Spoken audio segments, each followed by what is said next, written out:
Well, good morning, everyone. I know that we have a fair number of people from Asia Society here, so I'm going to subject you to my normal spiel of welcome to the Woodrow Wilson Center. And in case you don't know, the Wilson Center was created in 1968 by Congress as a memorial to President Woodrow Wilson, who was both a scholar and a policymaker. And in his spirit, we have 20 projects and programs that focus on foreign policy issues. We also have scholars who come, and those of you who are of the scholarly inclination, there are fellowships that you can apply for. And here at the Wilson Center, my project, the China Environment Forum, is in September turns 11 years old. 13 years old. I would have been here 11. I'm number challenged before 10 in the morning. The China Environment Forum has, like other projects in the center, brought together diverse communities to discuss our major topic. And I obviously focus on China environment, which includes energy.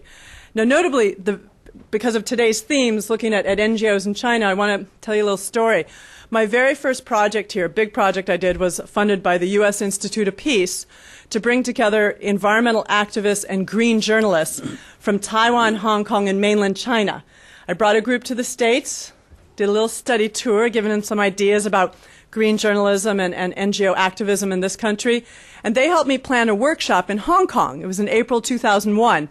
And we brought together 65 green activists, both journalists and NGOs, from the cross-strait region to have a 2-day exchange. And we learned, it was really fascinating for me because looking at the difference of the Taiwanese green groups who are quite fiery and quite troublemakers and the Hong Kong groups who were working together with business, right? And then the mainland groups who at that point in 2001, they'd only been around since 1994 and they were really small in number.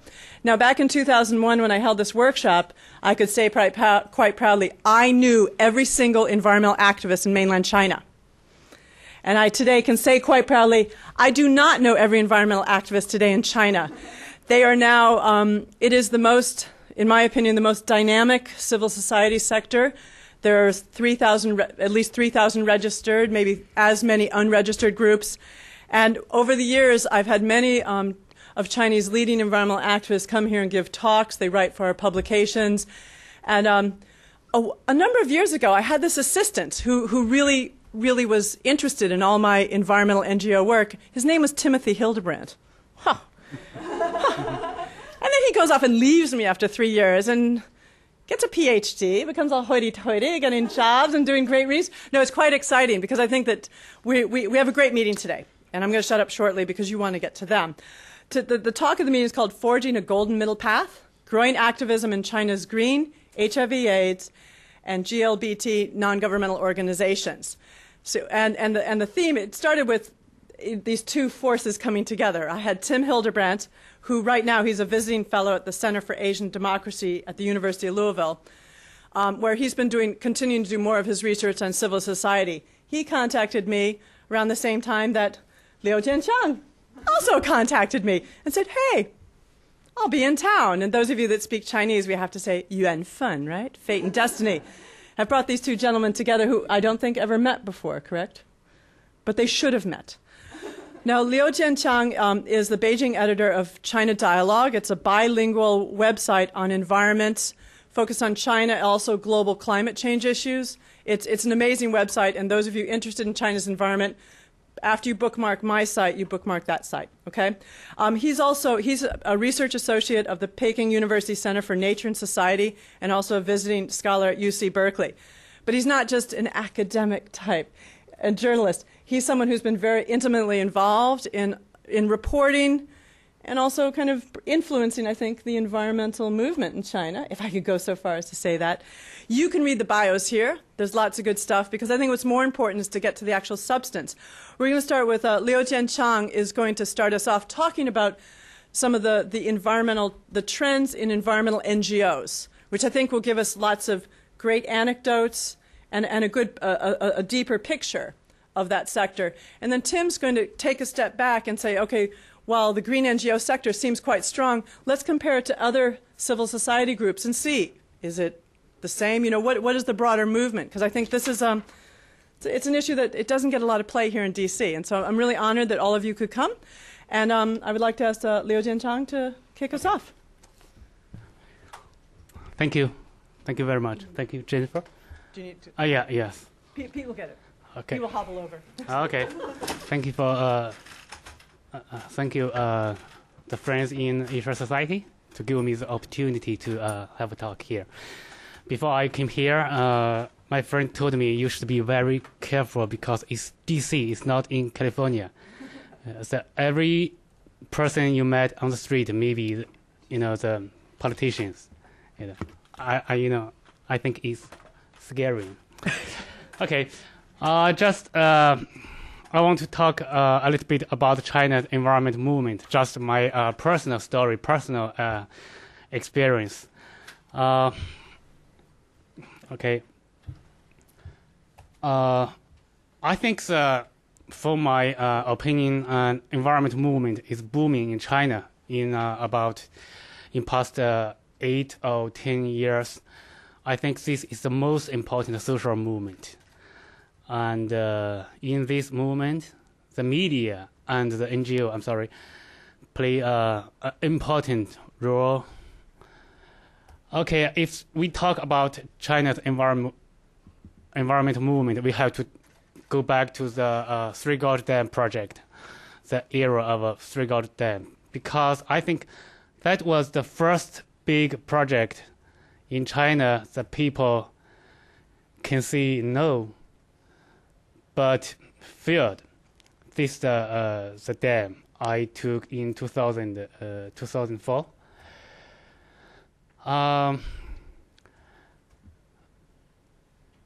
I think the most famous person, including the people who said no to Three Gorge Dam, was Dai Qing, and somebody knows Dai Qing, and but it's not a full movement because it's only a few intellectual journalists and writers. So only a few scholars were brave enough to voice their opposition to the project. But Dai Qing had a very special position in China. Maybe somebody knows. And this a very scientist Lu Xinkan and Jin Shaochou, a journalist Qian Gang. But the big dam went ahead.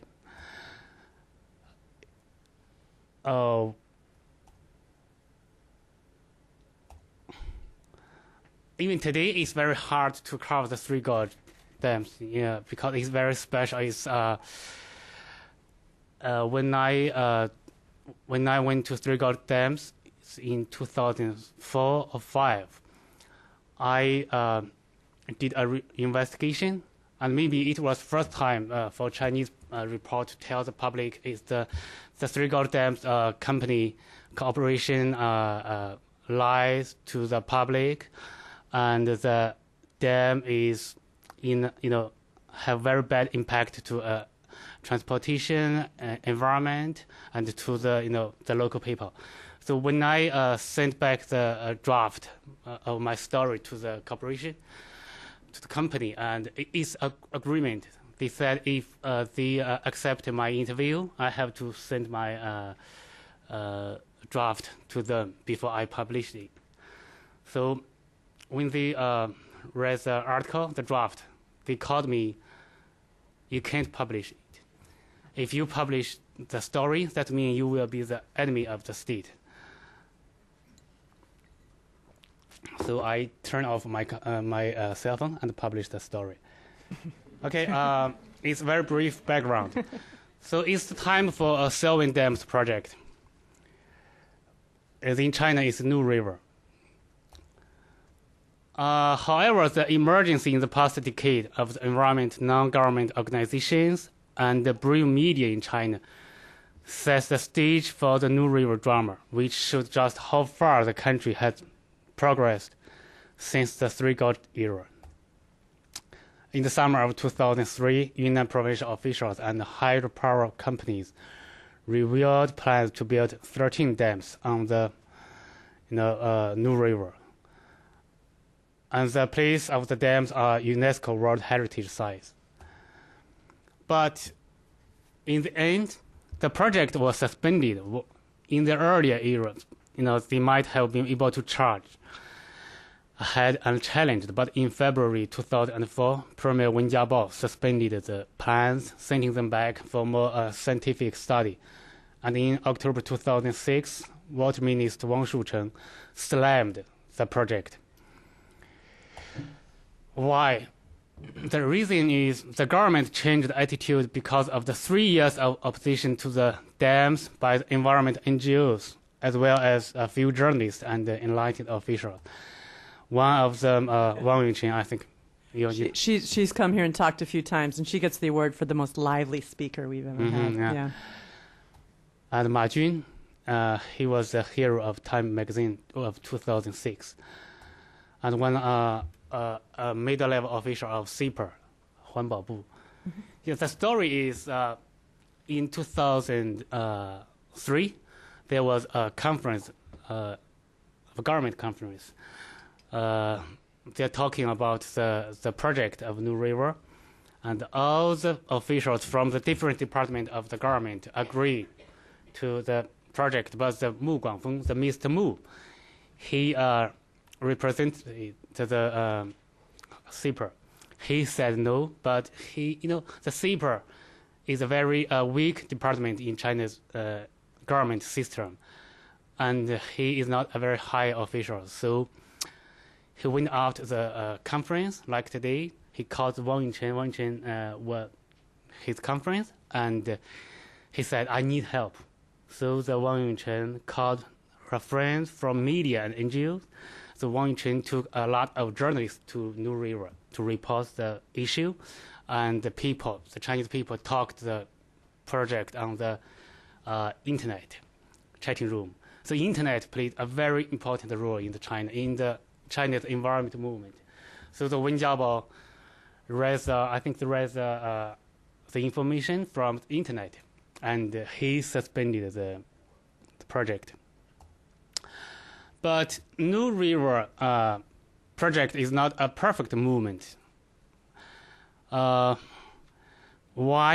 Because the people most affected by the project, the 50,000 residents of the river valley, mostly from minority groups who faced resettlement, did not join the campaign, and by and large, even know about the hydropower development plans. When I went there in 2006, I talked to this person. He lives along the river, but he even didn't know the project, and he didn't know he would have to remove. They can't get information, and they will lose their school, their church. There are a lot of Catholic church in the valley. Their lifestyle. So let's transfer another story. The Tiger Leaping Gorge case shows the further expansion of the environment consciousness in China, just 200 kilometers away from the New River. Local people along the Jinsha, Upper Yangtze were better informed about plans for their river and more aware of their rights, and they became active participants in the story. This is the place near Shigu, 被称为长江第一湾 the first curve of Yangtze River. In the summer of 2004, news trickled out of the plan by a hydropower company run by the family of former Premier Li Peng to build 8 dams on the Jinsha River. The project will, demolish a spectacular canyon known as Tiger Leaping Gorge. This is Tiger Leaping Gorge. Snow Mountain, Yulong Xueshan near the Tiger Leaping Gorge. And a local scholar, the late Xiao Liangzhong, an NGO founder Yu Xiaogang, and a filmmaker Shi Lihong all played important roles in informing residents about the dam plans, educating them about their rights, and fostering the emergence of the local peasants leader. This is Xiao Liangzhong. Yu Xiaogang got the He was also part of one of my research exchanges. He got the Goldman Prize a few years ago for his work in organizing people at the grassroots for water management and the Nongovernmental campaign. Yeah. So I went to the Tiger Leaping Gorge with my colleagues to do some investigation, and we report the issue. We said in our story that Tiger Leaping Gorge, one of the most spectacular natural wonders in the world, is today becoming a place to mourn for, since 8 dams project is going to be constructed there, and as a result, the gorge will disappear forever. Local resident Li Yuan, the keeper of the inn popular among tourists, has seen 3 foreign backpackers sitting by the river weeping. And we found, to everyone's astonishment, the construction of one of the 8 dams is underway without having gone through the procedures. Is illegal, totally. If we have 8 dams, we will lose all of this. Their home, their land, their lifestyle. This is the construction project. And when I published my article in the Southern Weekend, the local people copied hundreds of them and gave to the local people to inform the fellow farmers what will happen. They were very angry. This gentleman told me, I'm going to now, how to say the 打游击? That means I will launch a wall against the hydropower company. And Ge Xuanxiao, the local leader, made hundreds of the photocopies of the article and distributed widely to warn fellow farmers of the threat. They read the article in a restaurant. They watch the film, documentary at home. They talk to each other. And Premier Wen Jiabao also read the story and ordered a halt to the security dam building activity. The next day, when I published my article, one professor from Air Force a college called her friend at Wen Jiabao's office. She told that friend that you should let the Premier read the article. They read a very good article on Southern Weekend. Something happened. That friend said yes, he read the article. It's very good. And the Wen Jiabao asked the NDRC to know what's going on. And the project has to be stopped. But the local government and the hydropower companies kept up the pressure to proceed with the project. On March 2006, more than 10,000 farmers gathered to protest the dam plans. And their protest worked. The local government posted notice in village throughout the area, pledging not to build dams without agreement of the local people.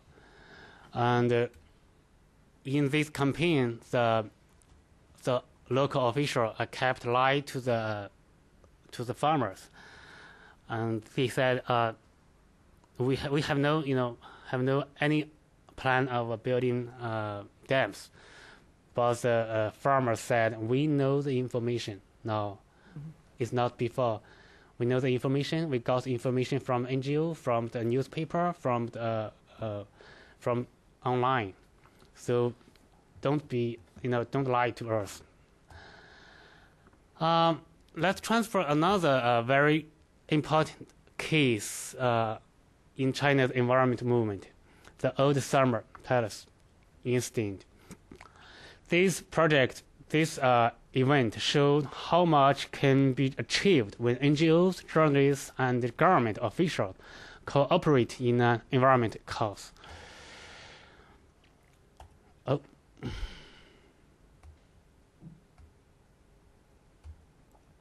This is Yuan Mingyuan. Can anybody talk about Yuan Mingyuan's background?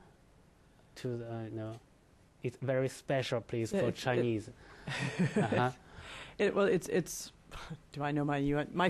The assistant after Tim wrote her senior thesis on Yuan Mingyuan, but of course she's not here.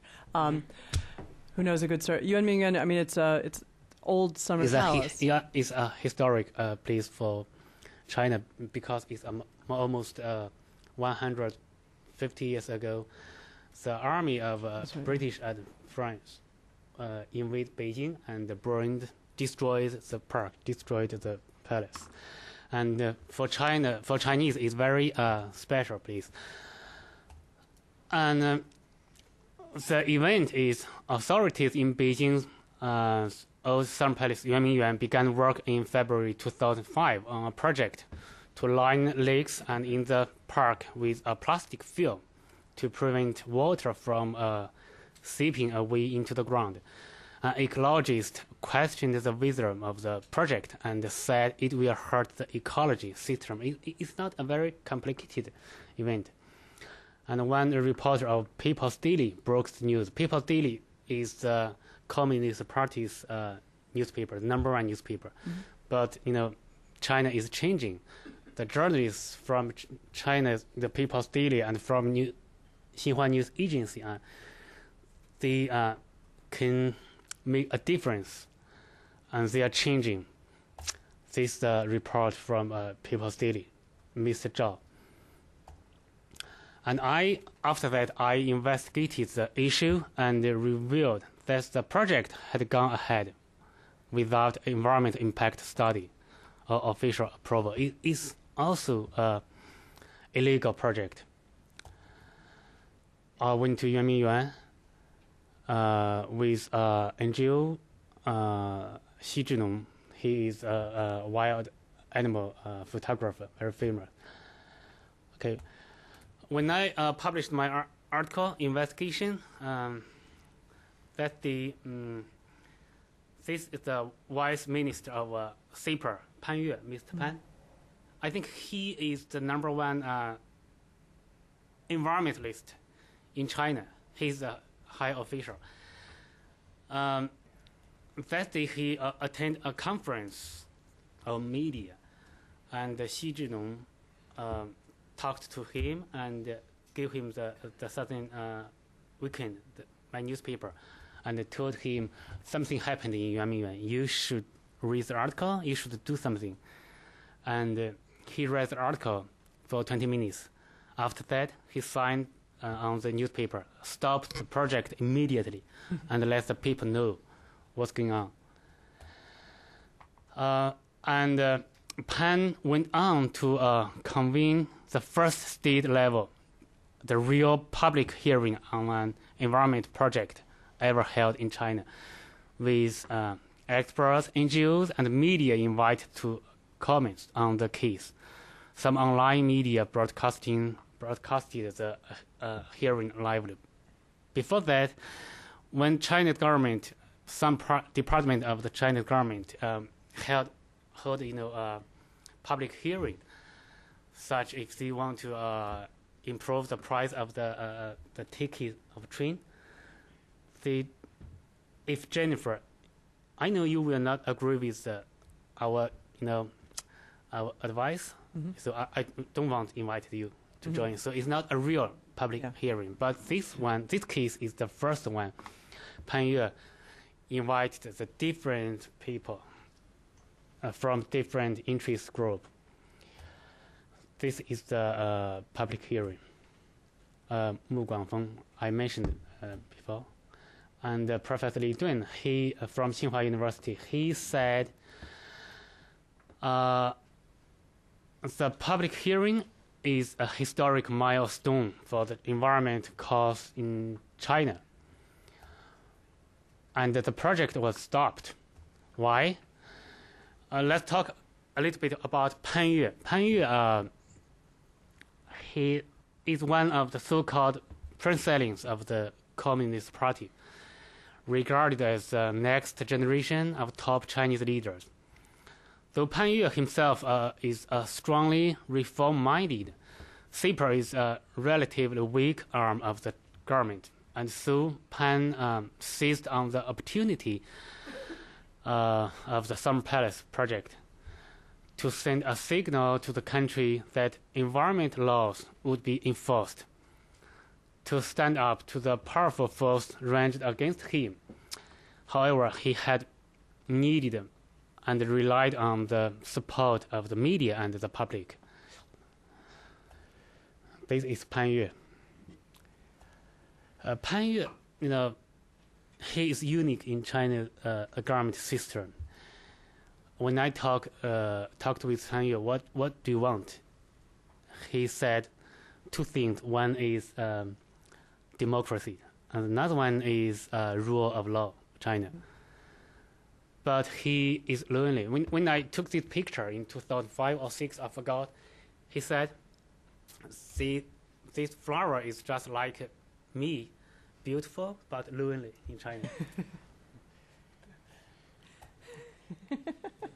And in past 2 years, Pan Yue,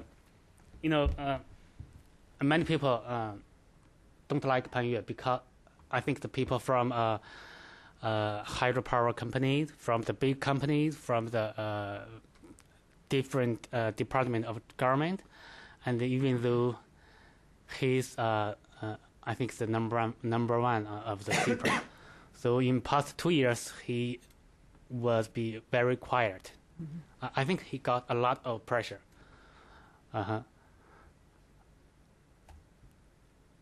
And another case is Xiamen demonstration in 2006.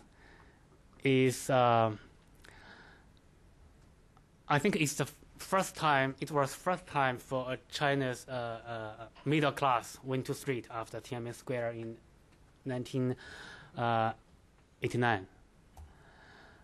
Anybody knows about the Xiamen project, PIX project? Yeah. Can you? Yeah, well, I can. It was a situation where the Xiamen, you guys know where Xiamen is, like beautiful city on the coast across from Taiwan, and there was the city was planning to build a chemical plant, and they hadn't done a formal environmental impact assessment hearing, which is the law. Mm-hmm. So the middle class of Xiamen went to street. When I talk about the New River, Jinshan River, I think the main strength is the farmers in China.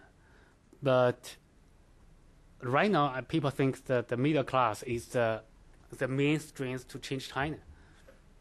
So it's very important. Mm-hmm. It's a very good signal for China's, changing. And why they can go to street? I think because it's about environment issue. It's not politics. It's not about the official corruption. It's just environment, so the people can go to street. They didn't call it a demonstration protest. It's just walking. In China, is a term to describe this such thing, walk.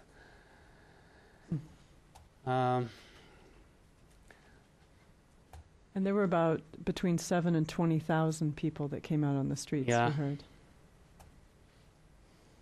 But it was peaceful. Peaceful. Uh-huh. And the project was cancelled at last. It's very, similar as the picture of 21 years ago. Uh-huh. But right now is today's Tiananmen Square is a foreigner in Tiananmen Square. There is no demonstration today.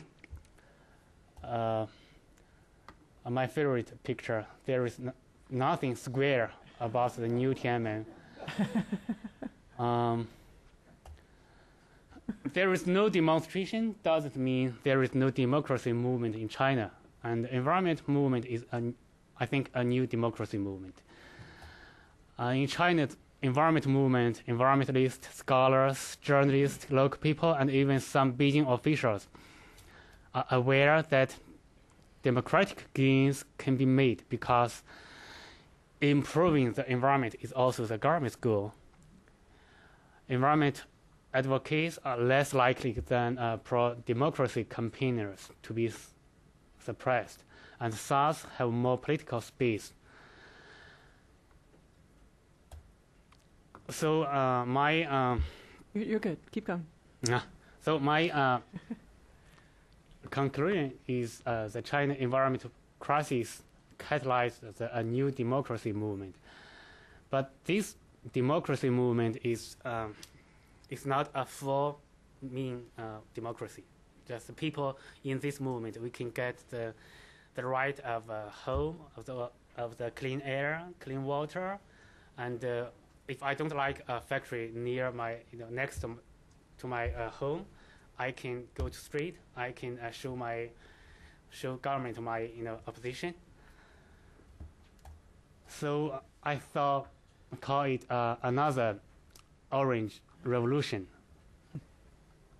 Call this environmental movement another color revolution. So that's all. Thank you very much. Okay. See, this is just the right kind of presentation. It leaves you wanting more, right? He did kind of a qing ting dian shui. The dragonfly touches the water on a lot of what are... you do the switching... when we were making... I'm assuming... Pete's going to hobble over and change the thing. He's got the energy. He's got the energy. But this gives you kind of a taste for some... really, he highlights some of the key areas of the movement. And in the Q&A, we can go into a lot of the more details. But now, and I think, and what's great, again, these two guys have never met until this morning, didn't coordinate their presentations, but in some ways, they're I think it's going to work they're well. perfectly coordinated. Yeah. So, but we call it the China Environment Forum magic. So, all right, Tim, you ready to? Yeah, I think so. Well, it goes without saying that it's a real special moment for me to be here, considering I spent nearly 3 years with Jennifer, and there's absolutely no way I would be where I am today without her and without the center and with everyone else. So I was thrilled to be able to come and present my research. So already we've heard a couple people say that the environmental sector is the most dynamic NGO sector in China. It's the most important social movement in China. And working with Jennifer, I believed that as well. And I don't necessarily not believe that anymore, but I did understand that to truly make that claim, we need to do a fuller accounting of movements in China or other NGOs, not just environmental NGOs. So what I want to talk about today is more broadly NGO-government relations in China. And I sort of launch with the environmental NGOs.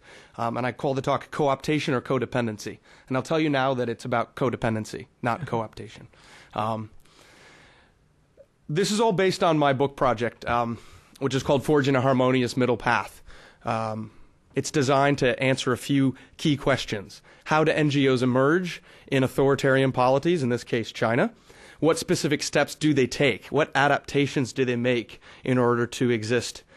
And does the emergence have some sort of transformative effect on the political status quo? In other words, does this mean democracy? And the argument that I end up making is the subtitle of the book, which is helpful, right? So then you don't have to read it. The Rise of Chinese Social Organizations and the Persistence of Authoritarianism. I essentially argue that, by and large, because of the emergence of a lot of NGOs, the state has actually been strengthened in many regards as opposed to weakened.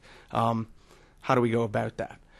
When I started the project, I went from the understanding that's already been mentioned actually today, that NGOs generally are going to exist in China to the extent that their goals match the policies of the government, or their goals match government interests.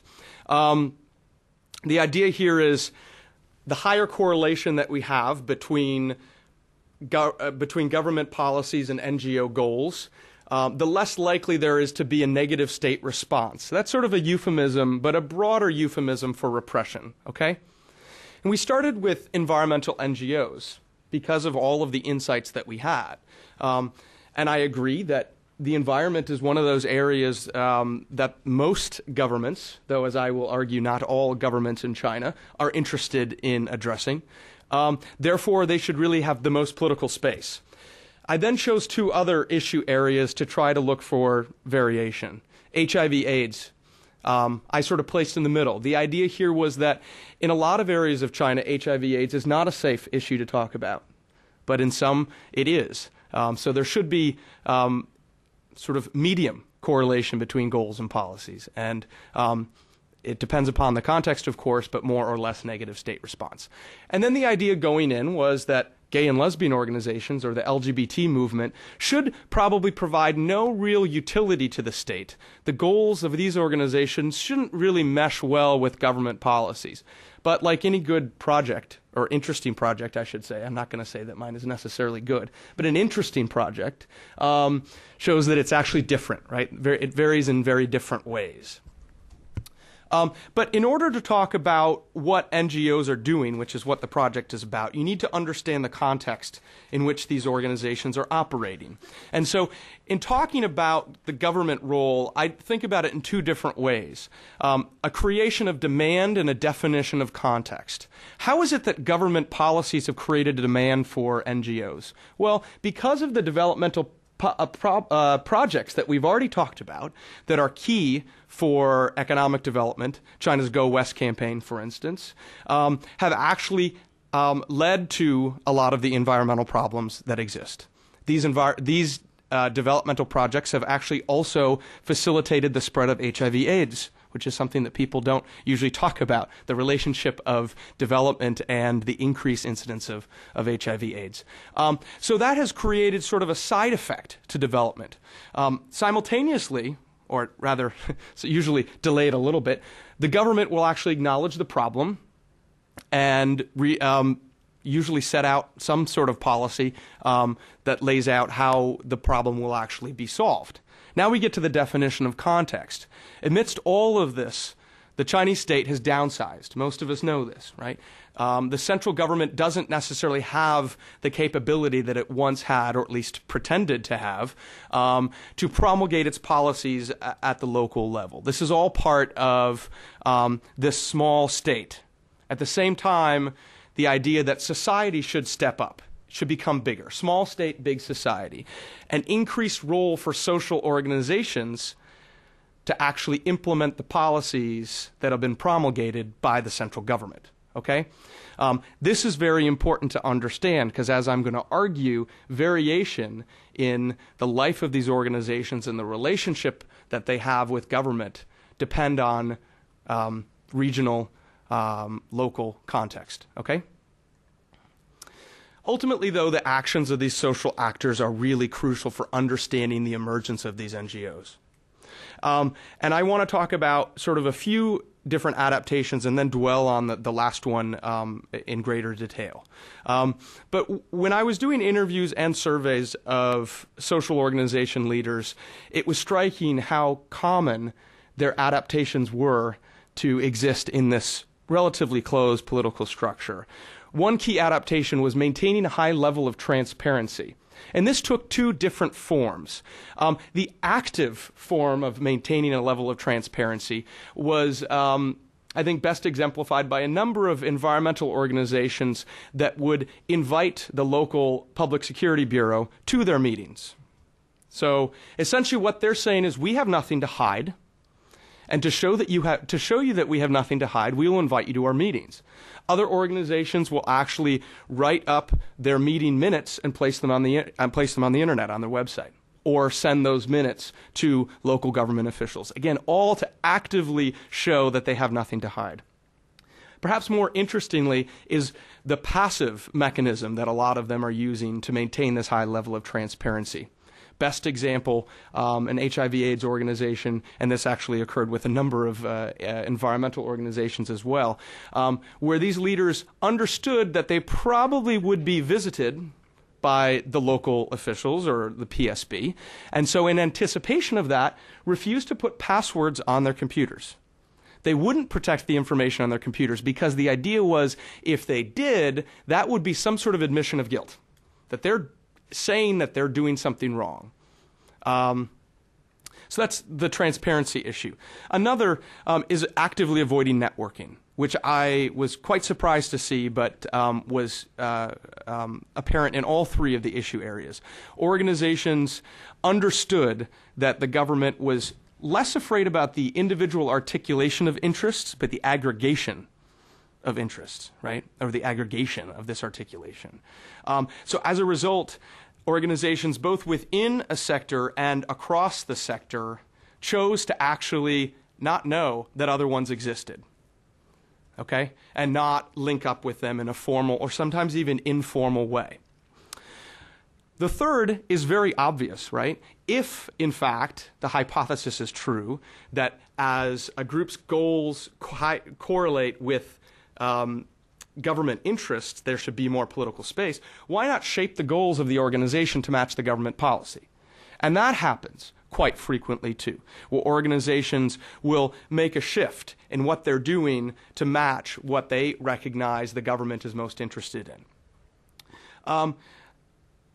But there's also almost a more common way of doing this, and that's purely rhetorical.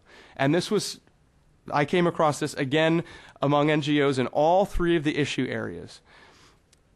They all recognize that one of the most important things for President Hu is harmonious society, right? To ensure a harmonious society. No one knows what that means, right? No, you don't know what that means. But what was remarkable is that so many organizations in their official literature would state that what their organization is doing is helping to ensure a harmonious society. And I'd ask them, what does that mean? They'd say, we don't know, but we know the government likes it. Right?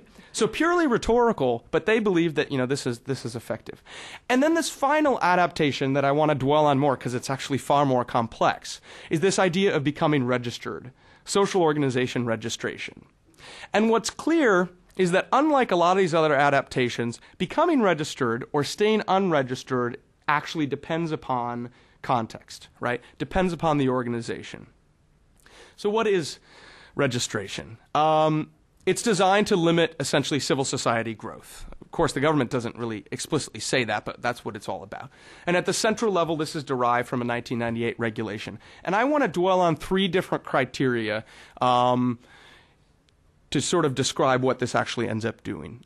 The first is to prohibit the establishment of branch offices. So an organization that's registering in Beijing can't have branch offices elsewhere. The idea here is to limit networking. Again, the perceived threat is when organizations link up across the country. The second is that NGOs must have a government sponsor. Here, the government sponsor can keep their eyes and ears on the organization. Presumably also to help them navigate the bureaucratic channels, but it seems like it's more of a watchful eye than anything else. But perhaps the most important, I think, for the story that I'm telling today is that the regulation still states that only one NGO can work on a particular issue in each administrative region. Okay? Key to remember, so I put a yellow box around it. So that shows why the government actually might want registration. So why might organizations want registration? There are benefits. Registration allows them to open bank accounts, to pursue wider variety of fundraising as a result. It also gives them tax-free status, just like it would in the United States with a nonprofit organization. Very important. Being legally registered, according to a lot of organizations that I met with, said that this allows them to operate more transparently, which is in and of itself an adaptation that I spoke about. It allows them to establish more sustainable, formal, institutional ties, which we can juxtapose those with personal ties, which might be very useful in the short term, but guess what? People die. They lose their jobs. They get, they retire. They get promoted. This is a problem. So they're more sustainable. So based upon this reading, it should be a win-win for both state and society, right? We should see high rates of registration. Sorry. Thank you. So the survey that was part of the book project shows this is not the case. And it actually also shows, quite interestingly, I think, the variation across issue area, and further emphasizes why it's important to not just look at environmental NGOs to understand NGOs in China. We look at all respondents. Roughly 40% were registered, 60% were unregistered. Now, environmental organizations, the vast majority of them are registered, okay?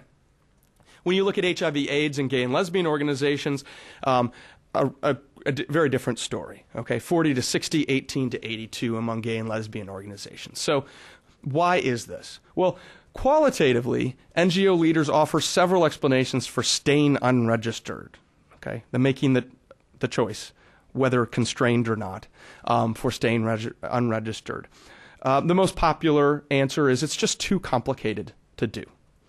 A lot of them also say that the benefits are just too few, and the work that they do is more important.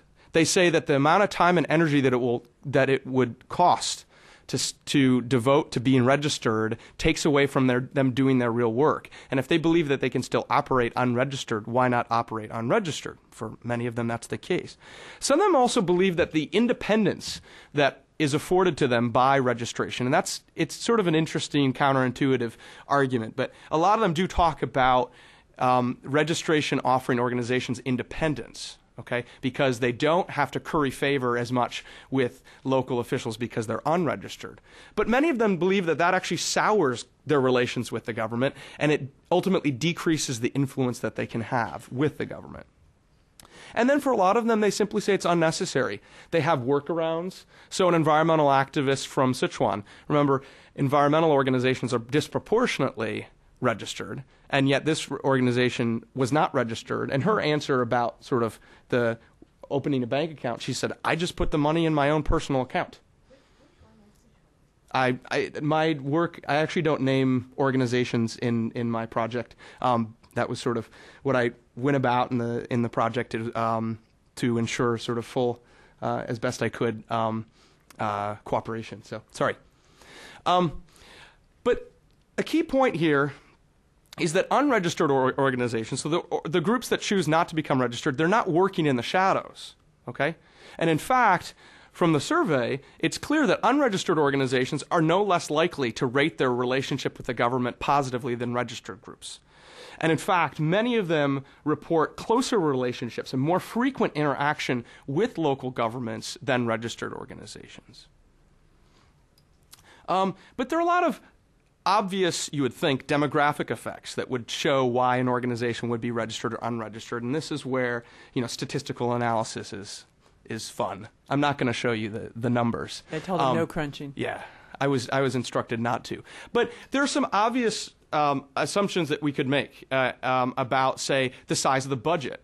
So if, in fact, there's a relationship between an organization being registered and the more money that the organization has, and in fact, this is true. I'm not exactly sure how this happens, where the arrow points. Being registered might help organizations raise more money, as I suggested, but also organizations with more money might have the resources, the time, and the energy to devote to becoming registered. Probably the most obvious link would be age, right? An organization older should be more registered than an organization that's younger. And this is actually true until you start looking at the types of organizations, that is to say the issue areas. And as we'd say sort of in statistics, that all washes out. When we control for issue area, the effective age washes out, and there's not a real effective age. In part because it's driven by the disproportionate rate of registration among environmental groups. And then finally, there's this idea, makes a lot of sense. The further you are from the political center that seems to have the most incentive to keep these organizations registered and control their growth is in the closer that you are to Beijing, the more likely you will to be registered, and this is true. But what's most true is the fact that issue area matters, which is important for this talk, right? Why is this? And why is it that environmental organizations are more registered than other organizations? In part, we have to go back to that third criteria that states that organizations that are registered can only be working on one issue in each administrative region. Environmental groups are sort of more broadly conceived. They have more issues to draw upon. So what will happen is, if organizations want to become registered and they're working on an issue that's already been dealt with by an organization that's registered, that's where they will change the work that they're doing, or at least slightly change their focus, okay? They're less constrained by that regulation, okay? And they're more likely to be registered. But for the other organizations, we need to actually look at local government interests. Because it's not enough to simply say, why do these organizations want to stay unregistered in China? We need to understand, why does the government let them stay unregistered in China? And to explain it, we need to understand those interests. And as I show in the book, local governments actually condone and in some cases encourage groups to be unregistered. This is when it gets interesting, if you were bored before. Part of the reason is that unregistered organizations are thought to be easier to control. Because they have to continually curry favor to the local government. As I stated before, the survey shows that organizations that are unregistered have a closer relationship with local government because they have no other choice. They have to build that strong relationship. And in a way, they're then easier to control because the government sees them on a more regular basis. But even more importantly, because the state has downsized, and because the center is still promulgating a lot of great policies. Anyone who follows China knows that the central government promulgates a lot of really good policies. But how do they actually get implemented? These are unfunded mandates. We hear this a lot in the United States. It happens in China all the time as well.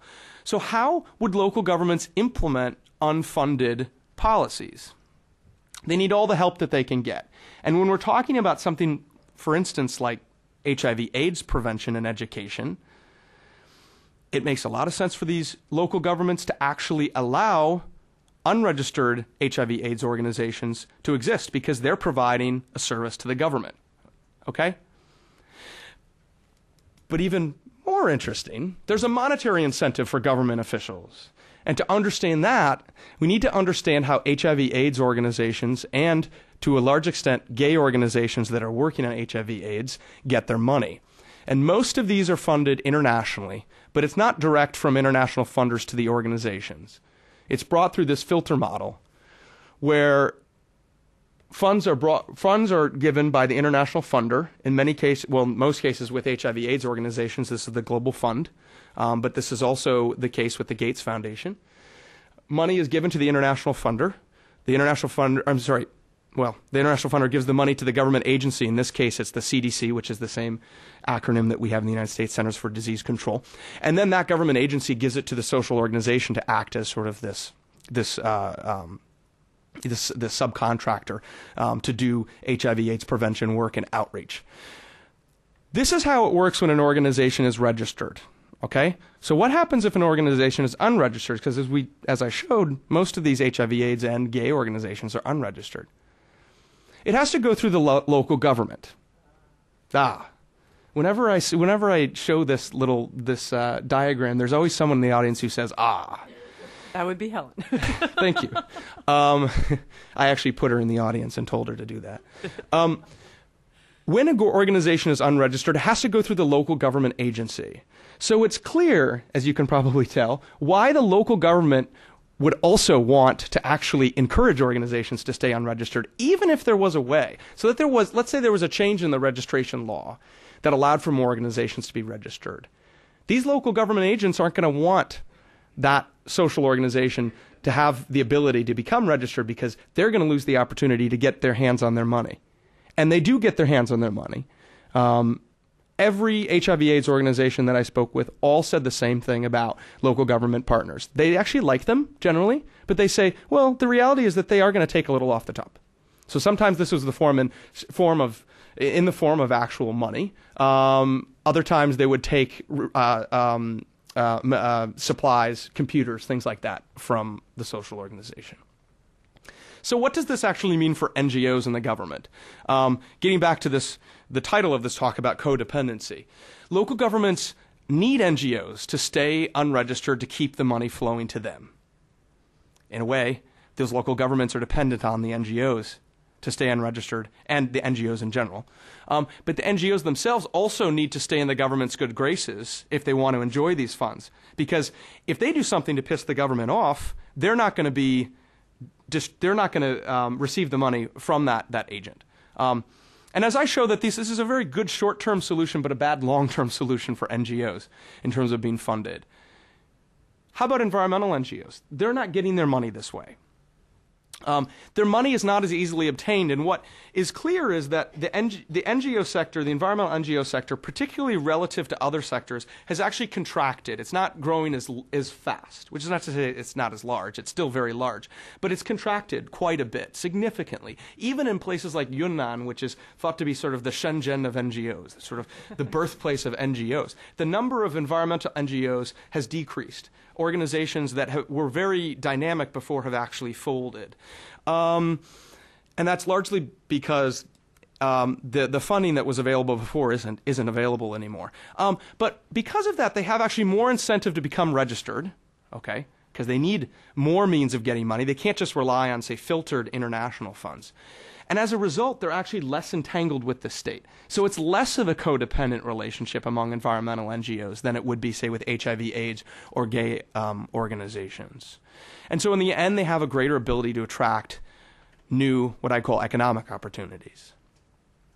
This all shows that the relationships between organizations and the state are decidedly complex, right? It challenges a lot of our assumptions about what both the state and society wants. The central government might want to control NGOs and the growth of them. Local governments, if they can provide a service to them, actually want to increase the number of organizations, okay? And the preferences of NGOs are clearly shaped by government interests. And within the government, as I already noted, you're having a lot of divergent preferences. So we can no longer talk about state-society relations as a monolith in China, right? It's states-society relationships or society and government's relationship, looking at all the different levels.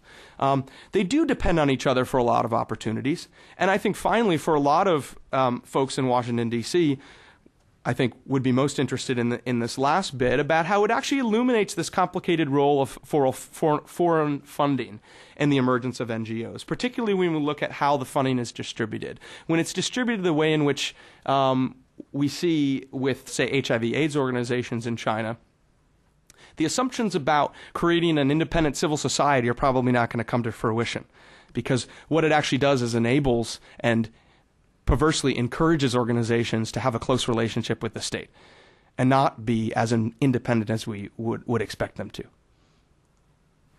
Okay. That's it. Good. And yeah. Maybe just to kind of finish the thought that the environmental NGOs, a lot of the big ones, they're mainly funded by international organizations, but they're more the foundation world, which is why registration is important, because foundations have demands for transparency and accountability that, you know, different from these international Right.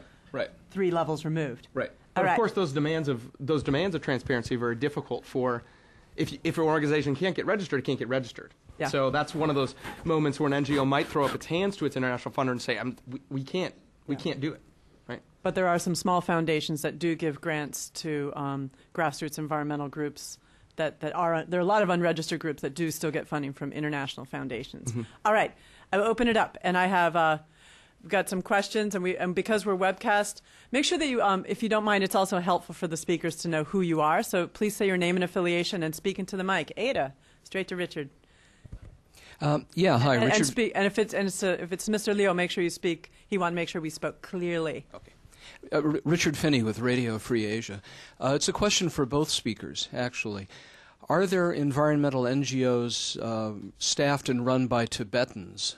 And if there are, how are these organizations related to by the Chinese government?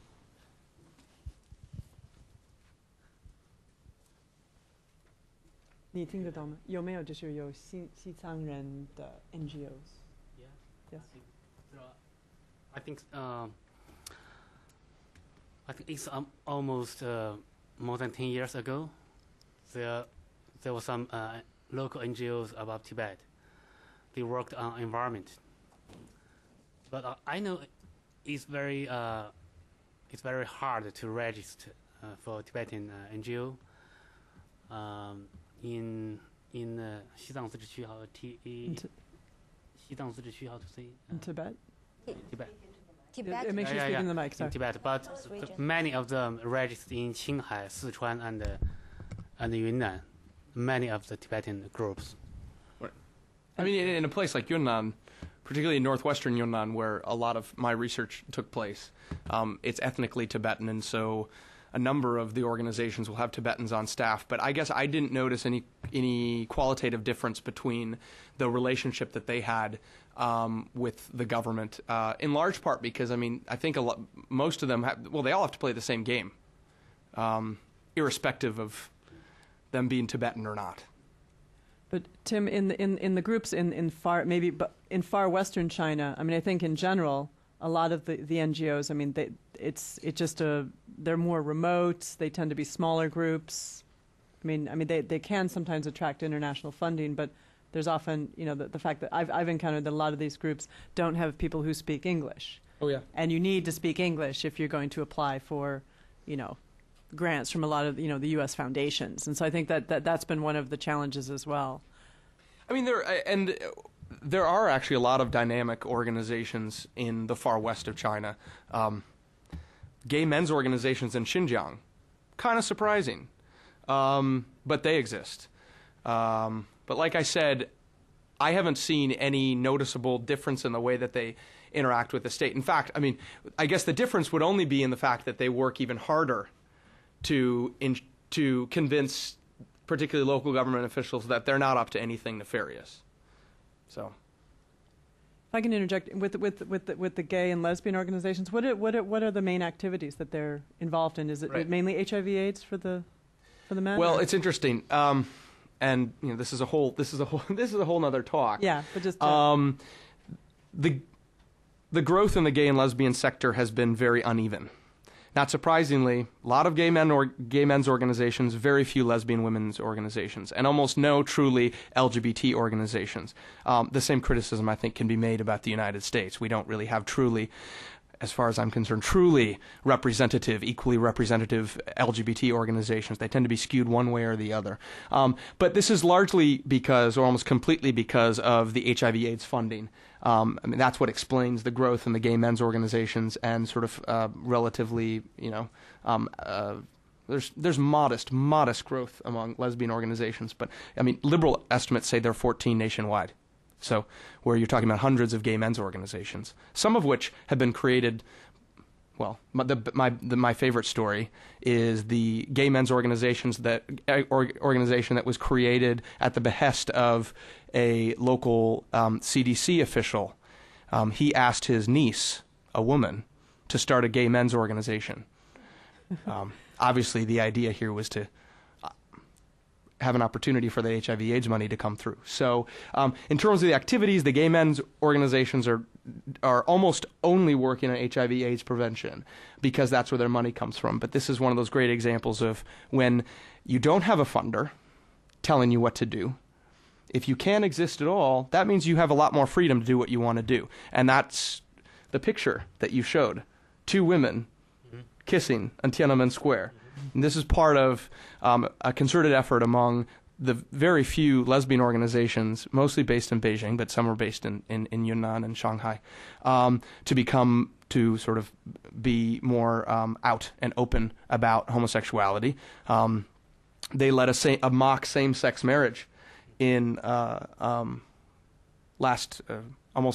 a year and a half ago in Beijing. Went off without a hitch. So. Or they were hitched. They were hitched. They were getting hitched without a hitch. Not technically hitched. Okay. And that's actually a whole other line of research. So if people want to talk to me about that later, I'm more than happy to. Okay, some other questions. How about Nick? Can you come start on this end of the table, starting with this gentleman? We'll move around the table. Tim Long with the Praxis Corporation. 2 questions. In the environmental area, what are the safe areas and what are not the safe areas? For instance, stopping a chemical plant in Xiamen may be different than trying to stop an already existing chemical plant, say, in Henan. And on the NGOs development, in recent history, the Chinese government has often uses grassroots efforts to control local governments, and that pendulum swings back and forth. Where is that now?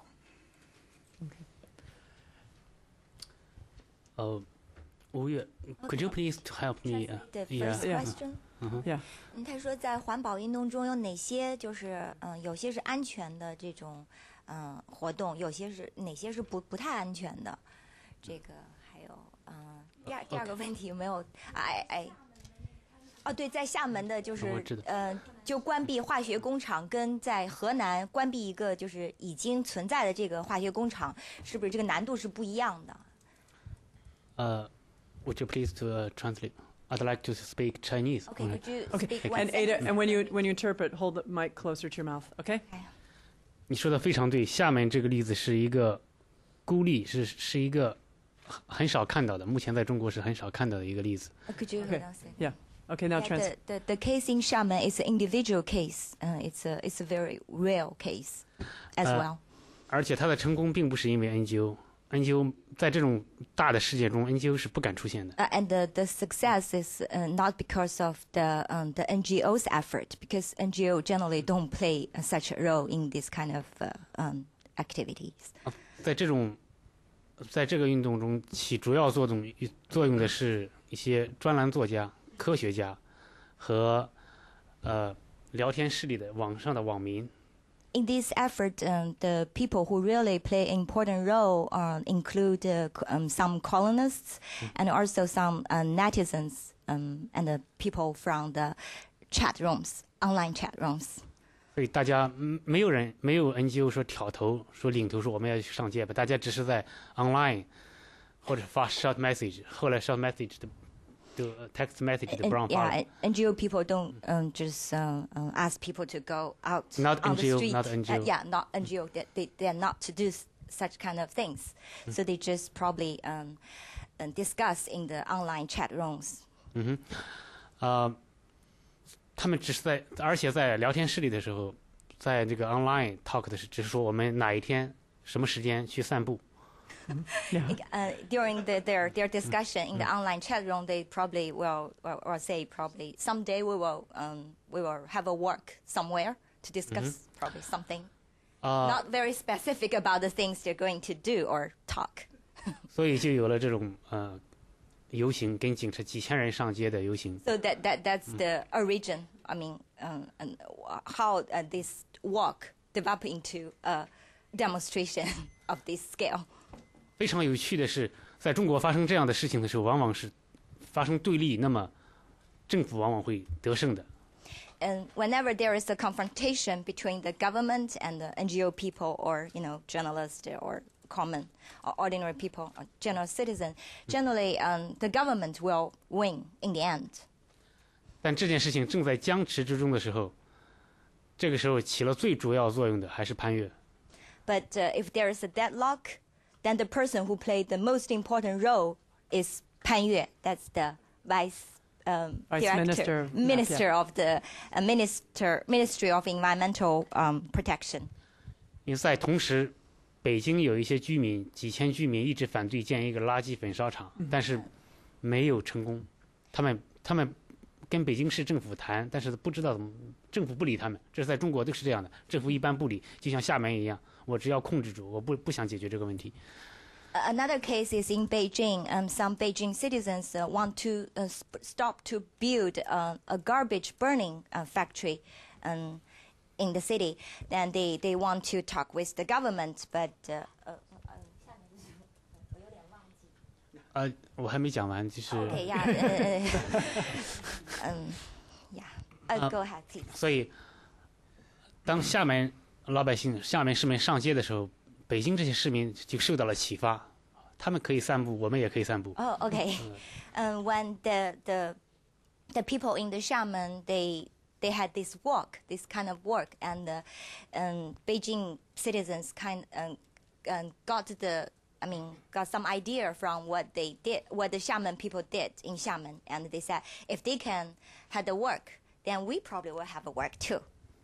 但是他们不敢去天安门 walk， But they dare not to go to the Tiananmen Square to have that kind of 也不 walk. 敢去北京市政府。 They also dare not to go to the Beijing municipal government. But the CIPR is very weak， 所以他们就去包围了CIPR。But they went outside the Ministry of Environmental Protection offices. That's where they okay. took a walk. If I can interject, though, we do know that the people in Shanghai, when they were building the maglev train, you know, that high-speed train that goes from the airport, it's kind of odd because when you go on it, suddenly it stops before it gets to the city. And part of that was because there were people who had bought for the first time in their lives these nice little middle-class townhouses, and then the local city wanted the train to go right behind their houses. So they also used text messages. And I remember the New York Times, when the New York Times journalist, when he was interviewing folks, they said words that probably scared people somewhere up in Beijing. They said, 我们学习厦门人. We study the people of Xiamen, and we are also taking walks. Yeah, so I mean, so they, you know. We went to shopping in Shanghai. They went shopping, yeah. Not walking, shopping. Oh, they went shopping. Okay, yeah, so, but you have to go to Shanghai. Okay, 所以厦门、北京和上海这是3个例子。北京老百姓包围了环保总局，当时环保总局就很震惊，因为我们一直是为老百姓做事的，为什么要来保卫我？ Oh yeah. The Beijing people, Beijing citizens just surrounded the Beijing Environmental Protection Bureau, but those officials from the bureau were shocked because they believe they think we are doing all these things for the local people. Why they still hate us? 所以潘越站出来讲话，说厦门这个事情是不对的，北京这个事情也是不对的。应该进行规划环评，就是规划的环境影响评价。And Pan Yue just stood up and said the case in Xiamen and Shanghai, right? Beijing. Beijing is not right. I mean, before the launch of every project, there's certain project planning and assessment should be conducted in the first hand. 在历史上从来没有过说是一个中央政府的一个部门出来批评一个地方政府，当跟老百姓跟地方政府发生矛盾的时候，他批评，所以他站出来，那么批评厦门市政府、福建、厦门必须，因为有了政府的，虽然他很弱，但他也是政府，所以他们只能重新进行规划，要尊重老百姓的意见，所以就把那个工厂给挪走了。And this is the first time that a central government official just stood up to speak for the people, to play a role in this kind of confrontation between the local government and the local people. And so that's why many people hate Pan Yue. Oh, that's why many people hate.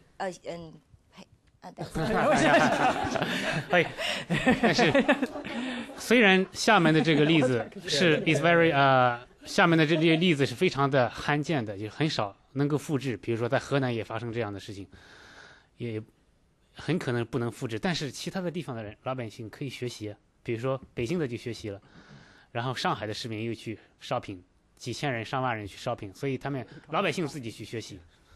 The Xiamen's case is, as he just mentioned, is very well and probably cannot be copied by all the other, people from all the other provinces, but people from some places probably can learn something from their case.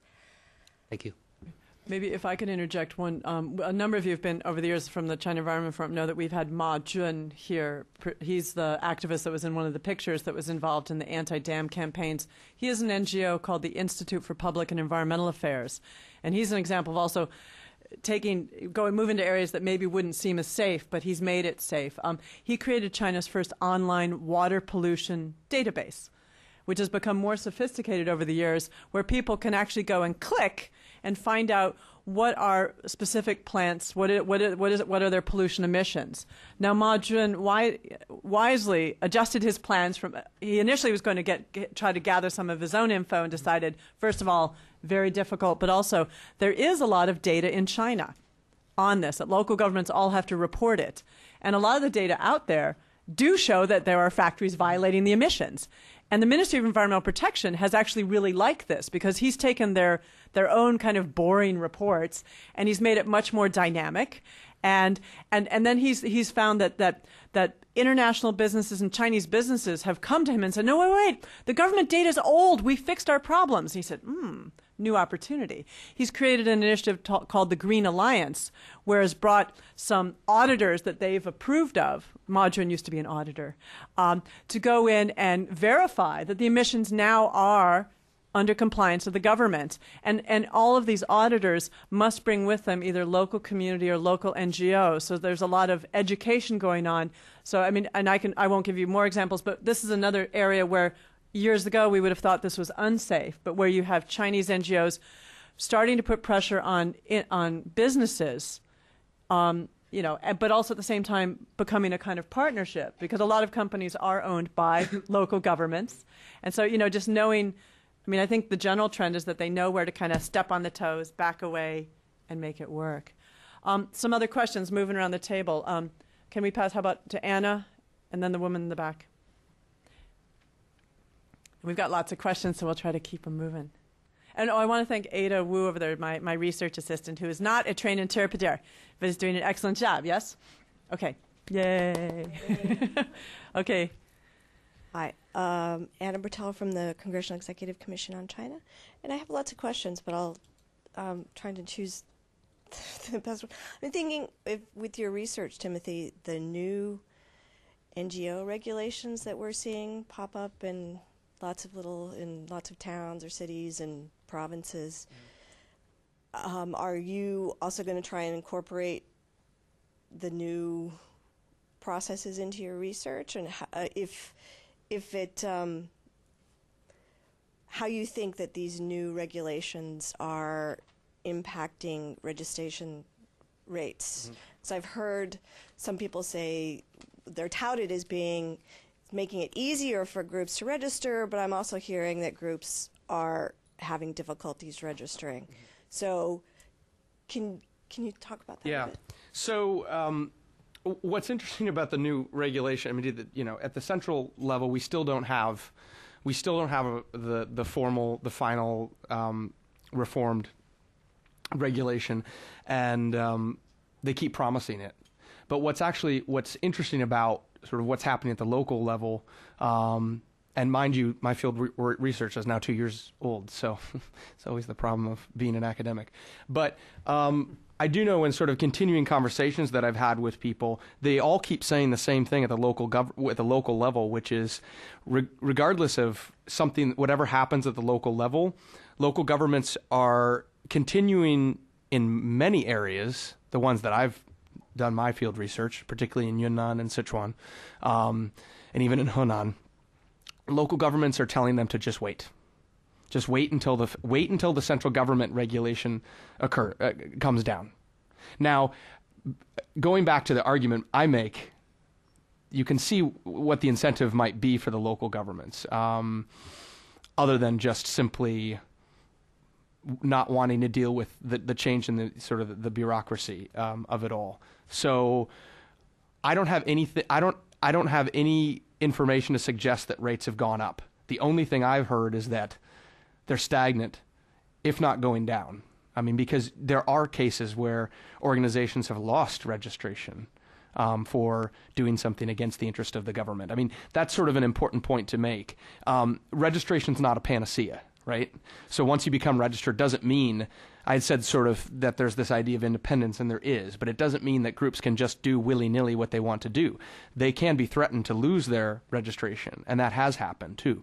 So it's a great question, and if that regulation changes, it will be interesting to see sort of what the effect that has. But I think just to sum up, what's really interesting is how, in a comparative context outside of China, how common the type of registration regulation that you see in China, as silly as it is copied in other places, even in democracies, where you have in democratic contexts where organizations are required to register, or pseudo-democratic context like Russia, where they're required to register, and the same, really odd requirements that are contained in the regulation from 1998 in China exist there as well. I'm not suggesting that they copied it, but they might all have the same idea, that this is a way to control and use these organizations for our own gain, as opposed to becoming this independent threat that might undermine us, whether we're an authoritarian state or not. Okay, we're going to go to the woman at the end here. And actually, while you're going there, I want to ask Liu Jiangqiang one question. I know we're talking about NGOs, but I want that you are a journalist. And journalists in China have been partners with Chinese NGOs for many years in some ways. Can you tell me, like today, where are the green journalists? Is the movement still growing? Tell me a few things about where you see your profession, because you're a green journalist, right? Mm-hmm. How many Liu Jiangqiangs are there? And Wang Yongchens? 在中国很多的绿色的 NGO 原来都是记者，就像王永成、张可嘉、马军，你刚才提到的都是记者。A lot of in China, a lot of journalists actually work for green NGOs. I mean, such as Ma Jun, Wang Yongchen. Yeah, a lot of the founders of the early NGOs were journalists. Yeah.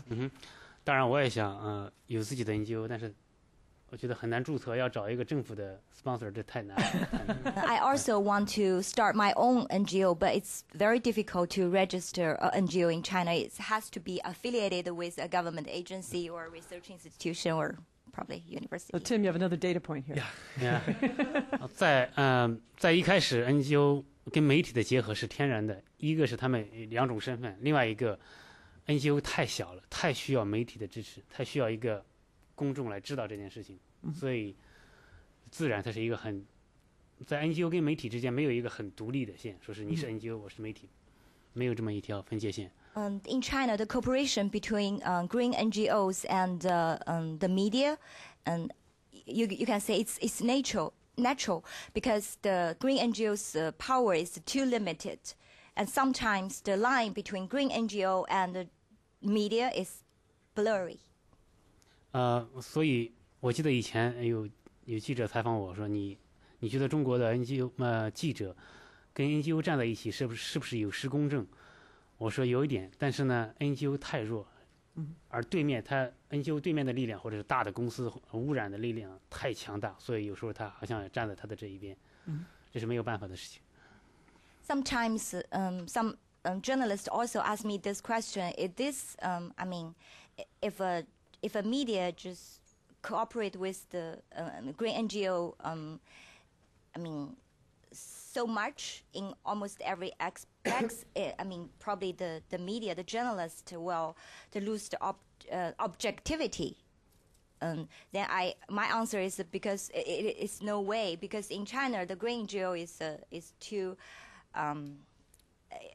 weak. They need a support from the society, from the media. 但是当我们报道关于比如说大的 NGO， 比如说Greenpeace、WWF， 这样的我们会跟他站得比较远。But we keep ourselves separated from those larger NGOs such as WWF or Greenpeace. Okay, well, good. All right, no, down at the end of the table there. Hi, I'm Lucy Zhou from CSIS China Studies, and my question is about this internet censorship or media censorship in China. The incidents you mentioned is almost happened before 2008, the Beijing Olympic Games, but we know that the internet censorship is being strengthened after the 2008, and a lot of information is actually forbidden by the government, and the general public have less access to the information, especially for the middle class.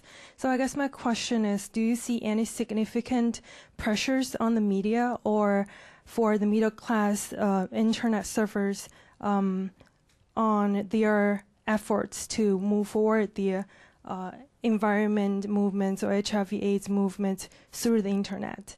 Do you want to translate that yourself? Or? Yeah, sure. Yeah, that would be nice. 我的问题是关于这个因特网的那个审查，因为在2008年以后，中国对因特网的审查开始有所加强。您提到的那些事件都是在2008之前，而2008之后，关于环境啊、人权等等的因特网的信息都被屏蔽，尤其是就像这个您提到中产阶级，他们非常依赖于因特网去得到这些信息。所以我的问题就是，您有没有看到2008年以后，因特网的审查对于这些民间运动造成了很负面的影响，或者您觉得会产生什么样的影响？谢谢。Thank you. Thank you. 你觉得哪一些信息就是2008年以后在互联网上找不到呢？ Do I need to? Yeah, if you translate, everyone else needs to hear. What kind of information you cannot find online right now after 2008? 8，实际上，看起来是这样，好像是加强了，但是现在用互联网的人越来越多，我们用互联网的手段也越来越强化。It seems that the central government strengthened the media censorship on the surface, but could you? 的确有很多，比如说关键字，越来越多的关键字，你搜索不到。Right now, there are more and more the keywords that you, if you enter the keywords in a search box, such as the Google search box or Yahoo search box, and it won't return any results, in China. 但是你知道，这个互联网不是由政府它的互联网不是由政府来推动的，或者由政府来产生的，而是民间。我的意思是，它的力量，它的产生的力量，创造性的力量来自于民间，所以民间也会更好的利用它，不会因为政府想控制，那么就很多信息你得不到了。这2年你得到的信息反而越来越多。Probably it's true that the government had the control over the internet in China, but there are all other ways that the Chinese netizens can probably go around the firewalls to find the information they want. 比如说我去年刚刚出版了一本书，是关于西藏人的，已经出版了。但是我发现有一个人在网上每一章节的这个张贴我的，他喜欢这本书，他就放到他的 blog， 但是有一章居然被这个新浪的管理员给删掉了。所以他觉得很奇怪，书已经发表了，为什么你还要给我删掉呢？因为书是审查更严厉的嘛，为什么你还要给我删掉？但是呢，更多的地方还在，就说更多的地方有 PDF 我的书的版本啊，什么有些人认为是盗版，可以看得更多。有些地方他是要控制，但是他控制不过来的。互联网的用户，中国太多。Recently, I published a book about the Tibet, and the book has already been published in China. And one of the netizens who read my book and posted some chapters on his personal blog. Then one day he just found one of the article, probably one chapter was deleted by the website manager. Then he just felt very surprised because I mean the book has already published in China. What is used to just delete a certain chapter from the website? Yeah, I mean that's the thing. Government has the control over the internet, but sometimes because the internet is such a huge thing, you cannot just control every aspect of the internet. Tim, did you have a comment? Yeah, a couple of vignettes about, because you'd asked specifically about HIV/AIDS. So, there are two different government campaigns of sorts that are problematic for a lot of these organizations, but particularly HIV/AIDS and gay and lesbian ones. The first is, if you've paid any attention to Xinhua in the last 2 years, this war on internet addiction. See, there are articles just about every week about how internet addiction is this huge problem for China, and so trying to encourage people to essentially stay off the internet, or at least not spending as much time as they are on it now. And then just this general idea to try to increase purity on the internet. And obviously, if you're talking about HIV/AIDS and gay and lesbian organizations, this is really problematic. And sure enough, HIV/AIDS organizations have run into problems with their sites being either shut down or blocked when they're being searched. Because here you have an example where you have two government policies that are coming right at each other. One which is trying to actually control a genuine desire to control the spread of HIV/AIDS, maybe not for altruistic purposes, but at least for economic purposes, right? Against this idea to keep the internet pure. So if someone's searching safe sex, it sometimes is going to be difficult for them to find the websites that they want to. So that's one problem. But another point that's already been brought up, I think, today about sort of the savviness of a lot of these internet users, which is not to, I don't want to downplay the strength of the Great Firewall in China, but they are pretty savvy, and also they don't even have to necessarily be savvy. So best example, a gay organization that's working on HIV/AIDS prevention has a website, and they use that website to make money. How do they make money? They have ads on the website. What are the ads of? Money boys. Now, I don't know if you know what a money boy is, but you could probably guess. Okay? It's a male prostitute.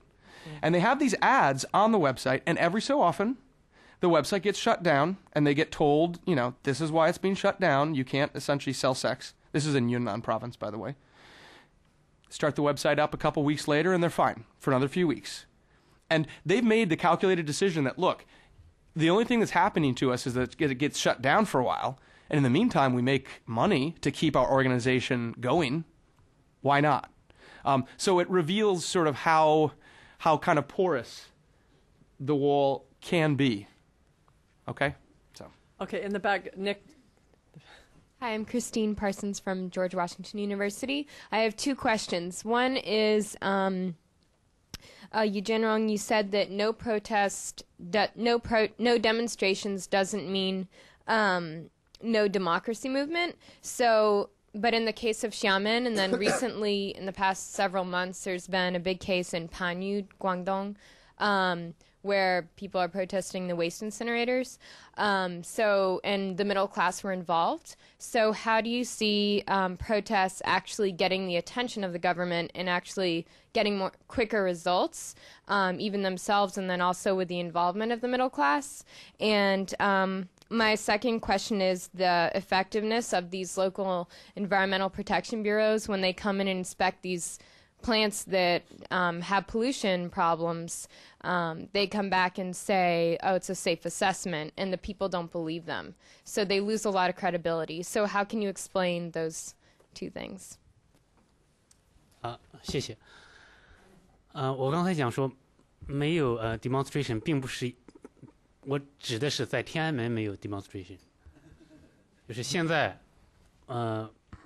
中国人的抗议不是到天安门了，我的意思是他在他们自己的城市，在他们自己的工厂附近，为了在他们的家园附近，为了自己的切身的利益或者他们的空气、他们的孩子的健康，来在不同的城市里、不同的地方，以环境为理由进行表达自己的愿望。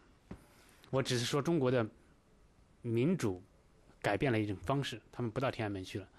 The democracy I just mentioned is not just a demonstration on Tiananmen Square. I mean, like the young people did in 1989. Right now, the Chinese people just probably to launch this kind of protests and in their neighborhood and around their factory and in places just to express their feeling or express their idea. 就像番禺这个，实际上也是我想中国环境运动的一个很重要的例子。The Panyu's case is also a very important case in terms of environmental protection. 像他也是受到厦门、上海这个事件的一些启发。People there also got their inspiration from people in Xiamen and other places. 并不只是番禺，在中国去年因为垃圾问题，很多地方发生了这样的事情。I mean, not just the Panyu one place. I mean, there are other places people also launch all kinds of demonstration or protestation against the garbage disposal. 我并不是实际上说他们参加这些运动的人是有什么政治目的，不是，就是只是为了为了自己的健康，为了自己的环境要好。I don't believe those people launched this campaign to have any kind of political purpose. I don't think so.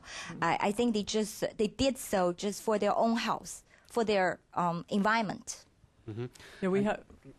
但你刚才提到说地方的环保部门总是撒谎，的确是这样的，因为地方的环保部门的长官是地方政府，所以他们不会跟政府对着干，总是告诉这个宣传上我们政府干得不错啊，因为他要说有些地方的环保局长是被撤职的，很多因为撤职就因为他不配合市长的行动。You just said that the local officials from the environmental protection sometimes lies. Sometimes lying. I mean, it's normal because they are part of the local government. They won't turn against the local government because they are part of it. So actually, in recent years, a lot of environmental officials from the environmental bureaus have already removed because of their. 你刚才提到的我们提到的马军，实际上它有另外一个项目是有一个 index about the 各个地方政府、各个地方环保局的信息公开程度好不好？他要排一个 index， 这样的话，各个地方政府他会有一种压力，因为我如果是我老撒谎的话，我的得分会最低。Yeah. Actually, the Ma Jun, right now he is compiling an index to show where the performance of local government in terms of environmental protection. Okay. And well, I was actually going to mention too that Ma Jun, his name keeps coming up. His ears are burning in Beijing. He also was. They have this index they're working on. I think that's also with NRDC. But he also has a project where there was with Greenpeace, which is both a international and local NGO, confusingly enough. Ma Jun and Greenpeace went and did a survey of a little over 100 environmental protection bureaus to see what their performance was on implementing open information measures, basically Green Freedom of Information Act by the Chinese government. And very few of them got high marks. But what they did was, they released the general survey results to the public, but gave more detailed information to the Ministry of Environmental Protection and other government agencies. And it's really been seen as a way that an NGO is performing a service to help them build up their capacity. And we also have seen examples. There was a woman out in Stanford who did her dissertation partially on how citizens are actually suing the environmental protection bureaus at the local level. So that it's really, kind of building on things that Jiangqiang has said and previous speakers I've had come, that while the NGO movement is significant, it's really when the people themselves are taking cases to court, sometimes with NGO help, but really the people understanding, over years of Chinese government announcements that you have a right to a clean environment, you have a right to sue, you have a right to this. By golly, sometimes the Chinese people say, I have a right and I will use it. And so I think that's also a story that I don't think gets told very often and is important to note. It's hard to quantify, but I think these anecdotes do merit repeating. The woman in pink is going to ask a question now. We haven't had any pink people. Well, no, Anne, you're a little bit, you're purpley.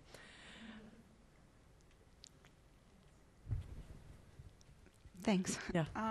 So my name is Jen Salen, and I'm currently unaffiliated. And I have a question for Mr. Liu about consumer rights and the relationship between consumer rights and some of the recent articles we've seen by, for example, Wang Keqin on the defective vaccines in Shanxi. But I think also the sort of the larger issue of sort of food and safety and consumer rights being abused in China. I'm wondering if you see any action being taken by activists, either NGO activists or, as you were sort of saying, amongst scholars or amongst journalists, and how these people are organizing. A second part of the question is, to what extent are people who work on consumer rights being suppressed because it's perceived that what they're doing is rights protection? 所以两个问题啊，你大概听得懂吗？对，就是说很多这些就是为了消费者的权，好像都被政府的这个就是打压，认为他们好像是维权人士啊。这是一个在中国目前最严重的问题之一，但是就食品安全问题。Food safety issue is one of the most serious problems that China faces right now.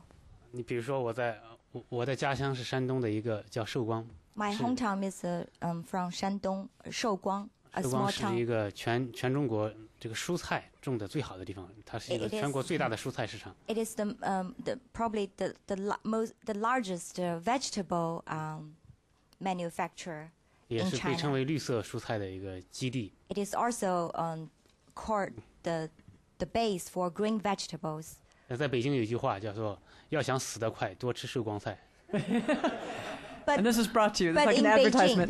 but in Beijing, there is a saying: if you want to die early, sooner, just eat the vegetable from Suguang. That's ”，hometown, 因为 right? 用很多的那种农药，超 Because 标 there 的 are 农药。 so many pesticides used 啊 when planting these vegetables. 没有一个，现在我没找到一个组织说是专门针对这个问题来研究的，但是起最大作用的往往是媒体记者。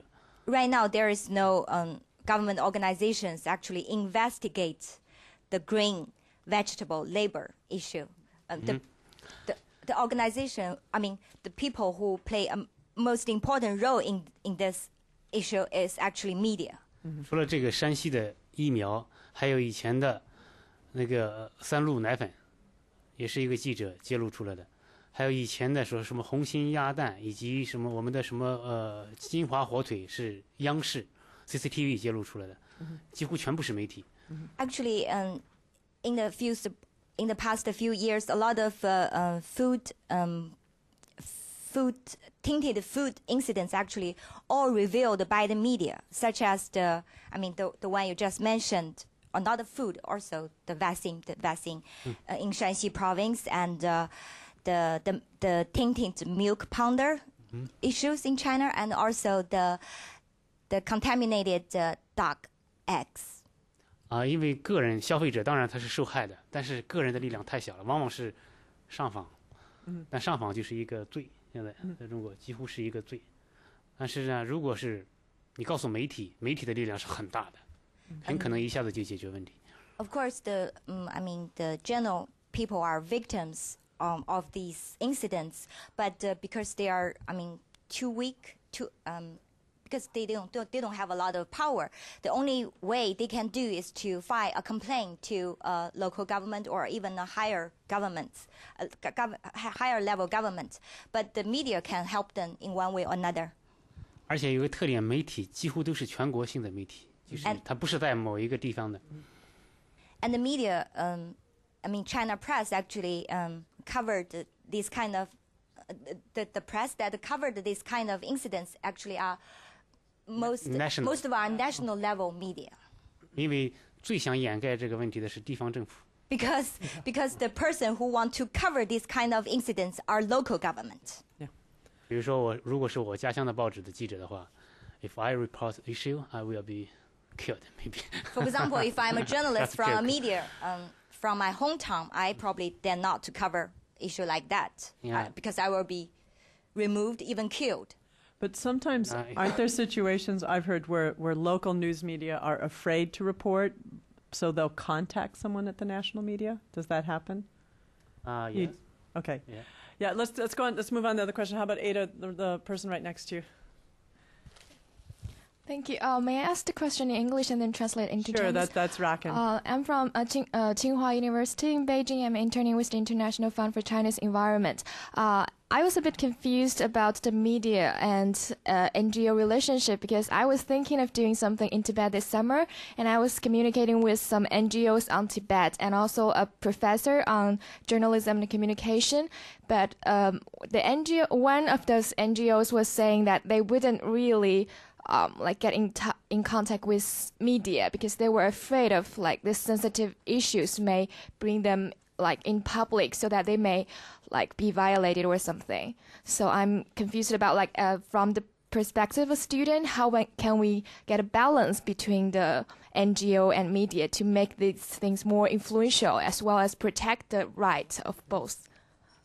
就是我自己对于这个媒体和 NGO 的关系有一点点的迷惑，就是有一些 NGO 他们又会害怕他们的一些做法会被媒体曝光，然后他们自己又会受到一些负面的影响。然后您作为一个记者怎么看，就是能够更平衡这两者的关系？你刚才讲你的背景，清华来这里什么？我是清华的学生，在这边的国际中国环境基金会实习3个月。对，我所以你是新闻学院来的吗？ I'm majoring in mathematics and physics. 不，我刚才没听明白你的，比如说哪个 NGO 说你们去西藏到底是提到什么样的问题？就是有没有一个具体的例子来？Because I mentioned that as a student, I may want to do something in Tibet, and so I can cooperate with them. And I mentioned about the effort of media, so that I may communicate with some media to get some help from them. But that NGO mentioned that they don't really want to, like. 你知道？哦 Let Tim, either way. 因为你有可能是我的师妹，因为我是清华毕业的。OK， 因为你要相信，几乎大部分媒体是坏的。我刚才讲媒体的作用，并不是所有的媒体都是这样。Yeah. Can you just translate? Ada, can you translate? Someone translate. Trust me that most media are not really so good.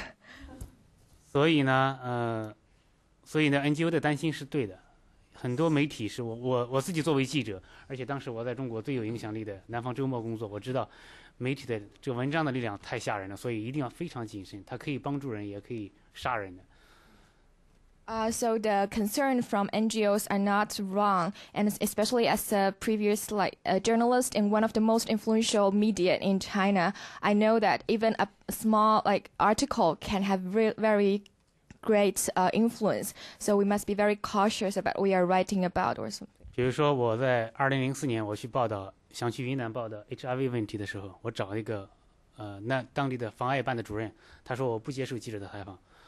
我说为什么呢？他说因为我们有一个医生，央视的 CCTV 的记者想采访一个HIV 携带者，那个医生讲好了说不许出现他的画面，记者答应了，结果播出来的时候，他的所有的信息都播出来了。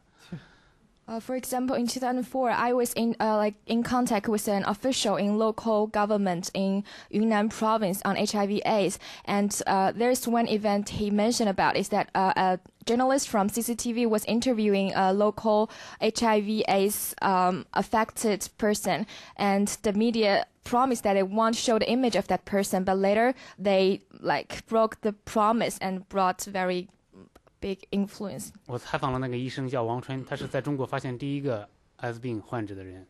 从此，那个另外一个就是被曝光的这个病人，拿刀去要杀他，并且扬言要在他的这个单位周围要用炸药炸他的全家。最后，他被迫挪到了另外一个城市。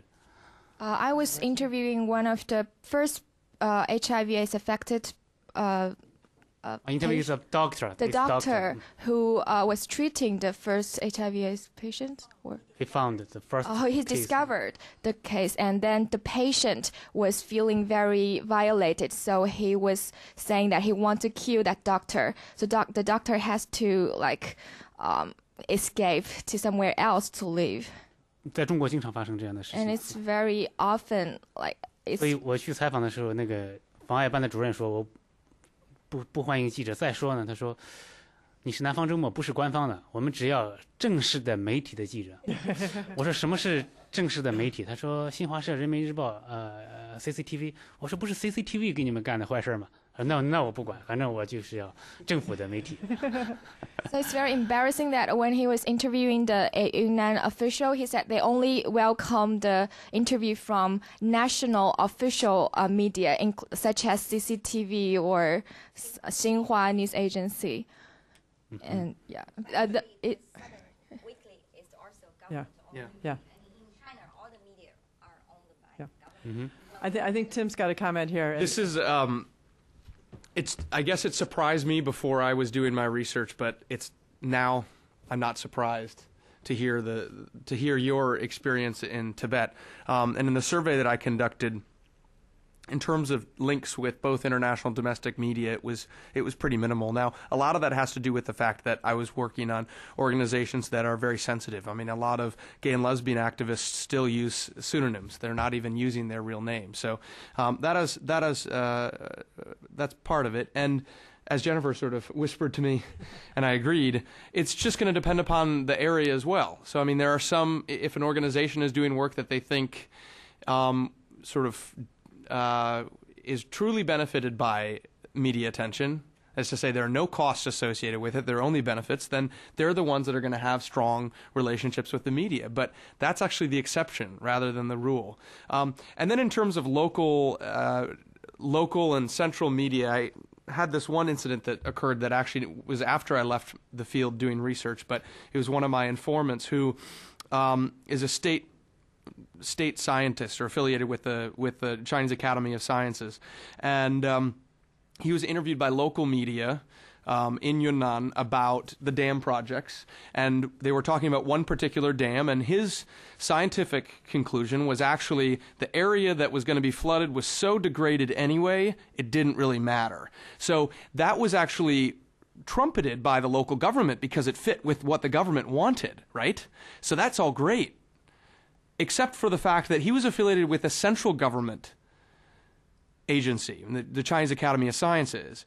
He was fired from his job because that was against the interest of the central government. I mean, this gets to the whole idea that the central government has a lot of really good policies, and one of these is that the central government is in fact against at this point, at least for now, against dam building in this area, and they didn't like the fact that someone that they were employing was essentially speaking against its line. So that's a great example of talking to the local media and getting in big trouble with the central government. But it could probably work the other way around too. So, and also just to belabor the obvious, you're talking about Tibet, and I'm not going to say any more. I mean, just be realistic. You have to be realistic. Okay, we got quick questions. We've got a few minutes, so let's do 1, 2 right here. Final closing.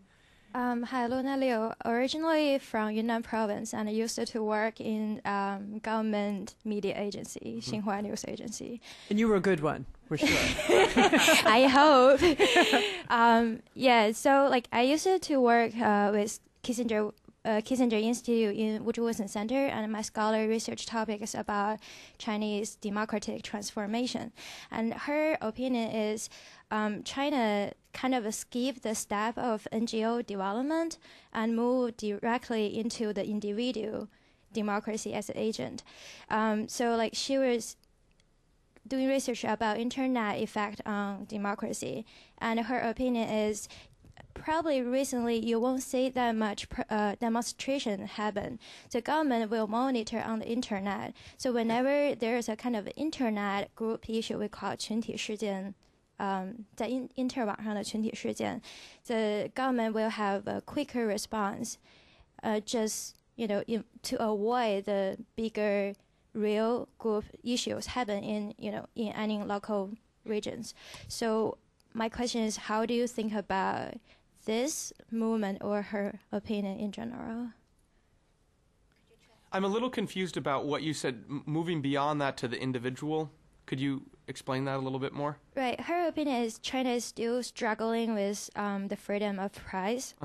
And also for NGO part, a lot of NGO are struggling too because, so much registration issues, whatever. So it is easy to move from the real media, the NGO, into the level of individual. So right now you can speak whatever on internet, and sometimes it's more effective to release your anger, to express your opinion. So right now the government tend to monitor the issues on internet rather than waiting for something really happen in the reality. So my question is how do you think about this movement on the individual level? Well, one thing I do have to interject is that in the publication that we have out there, China, our research shows there's at least 5,000 major pollution protests per year. That's just pollution. Thousands more in other sectors. So I don't think all the arguments and fighting is on the internet. I mean, people are out in the streets for life and death issues. But maybe, but to reiterate, it kind of gets to a point that Jiangqiang was making about democracy. And the way that I would put it is that what you see going on, and I do think it's largely individual. When we talk about NGOs, first of all, a lot of these NGOs are a couple people. Sometimes it's NGIs. Or just one person, yeah. Non-governmental individuals. Exactly. So I do think that that's right. But in terms of sort of what type of democracy we're seeing, I'm resistant to use the word at all. But it's results based rather than process based. And so what you see here, as Jiangqiang was bringing up, they're lobbying or protesting or whatever for one specific thing, and the idea here is that they generally retreat once if they get heard, they pull back. So it's very instrumental as opposed to perhaps I'm still a little unclear as to this argument, but as opposed to some sort of sustained movement where these organizations are out in the street, or individuals are out in the street protesting for one thing or another. So, okay, we've got one. I think you're our closing pitcher. Have a mic come up, Nick, over this woman right here. Sorry, we're webcast, and unless you shout really, really loudly, they won't hear you. Yeah, right there, Nick. Yeah, thank you. Thank you. I'm Sally Benson, and I'm with a organization that is concerned about the damming on the Mekong River. And my question is, to what extent the media folk in China and NGOs in China have direct correspondence with their parallel actors in Thailand and Laos, Vietnam, Cambodia. 好，这个问题中国的媒体没有过多的关注，因为它是一个国际问题，而且实际上关于大坝的问题，中国媒体本身自己的大坝关注的都不够。Actually, about the damming issue, the Chinese media actually hasn't been deeply involved in covering the damming in Mekong River. I mean, even in China, Chinese reporters also didn't cover a lot about the damming issues in China. 但我认为这将是未来中国跟南亚国家，包括印度，可能是之间争端的一个主要来源之一。But I think the damming in the Mekong River, I think, probably will become one of the focus of a confrontation between China and the countries in the sub-Mekong River. Not only Mekong, but Salween and Brahmaputra, 我们的雅鲁藏布江。Okay. I mean, again, this is an example of government interest. If you look at environmental NGOs, just like Jiangqiang said, those based in Yunnan who are working on river issues, I didn't see any sort of active networking and interaction with their counterparts. HIV/AIDS NGOs, on the other hand, have very strong relationships with organizations in Thailand and throughout Southeast Asia, largely because they're actually being encouraged to, because this fits the local government's desire to prevent HIV/AIDS. So, but I should note that there are some international NGOs, like International Rivers has been working on this topic, and so there was, some activists in Yunnan. There occasionally have been. Sometimes there's some Mekong River groups downstream that come together. You have Yunnan University, and his name's escaping me. There's an International River Study Center at Yunnan University, and so they look at it more from the academic lens. But what's interesting, this whole, Chinese NGOs going overseas, there aren't that many examples, but there is a group called Global Environment Institute that I like to give a shout out to a lot. They actually are working with the Chinese government and the Laotian government to look at issues on how to better regulate Chinese companies that are doing natural resource extraction in Laos. And that, it's not exactly your question, but it shows you that but they're doing it in a very, in some ways, in a way that does support some of the Chinese government's own kind of mindset, knowing that globally China is getting a bad reputation for these extractive industries. And so, you have this one NGO. But again, if you go to International Rivers, and I'm happy to talk with you offline because there are some other smaller examples of this. But all right, I'm an honest person. I start on time and I try to end on time. It's our own little close social contract. But I do want to note, first of all, we're going to applaud the speakers. Please do that.